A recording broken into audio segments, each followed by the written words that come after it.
One morning, every physical note and coin on Earth disappeared. Not stolen, not lost, gone. You wake up, reach for your wallet, empty. You check the ATM, offline. You try to buy coffee. The cashier stares at you. No cash, no wallets, no coins, nothing.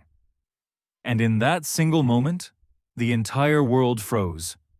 Because almost nobody had thought about what would happen if physical money just stopped existing. Stores immediately stopped serving people without digital access, not because they wanted to, because they had no choice. An elderly woman at a supermarket, confused, holding out paper notes no one would accept. A small village with no internet signal, completely cut off. A child who sold handmade crafts on the roadside, suddenly invisible to the economy. The people who suffered first weren't the criminals or the corrupt. They were the most vulnerable, the ones who already had the least. And millions of people, for the very first time, realized something terrifying. They never truly controlled their own money. Governments moved fast. Within weeks, every country launched its own digital currency. Clean, efficient, trackable. Every coffee you bought, recorded. Every donation you made, logged. Every political book you ordered, noted. They called it safety. They called it transparency.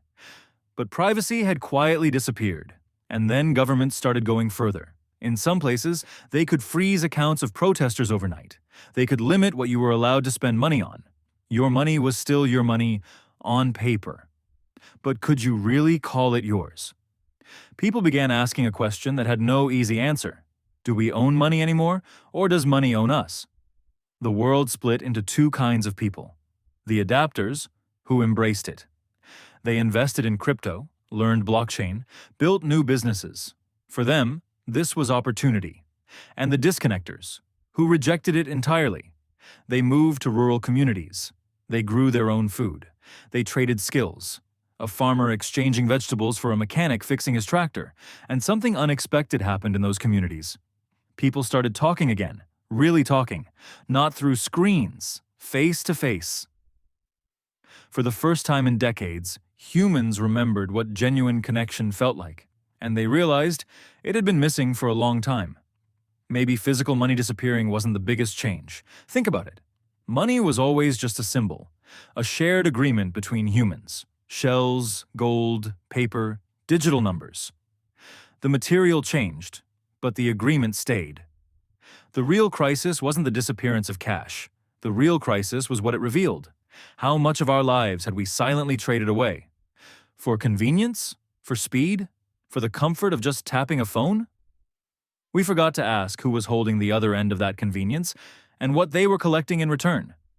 So here's the real question.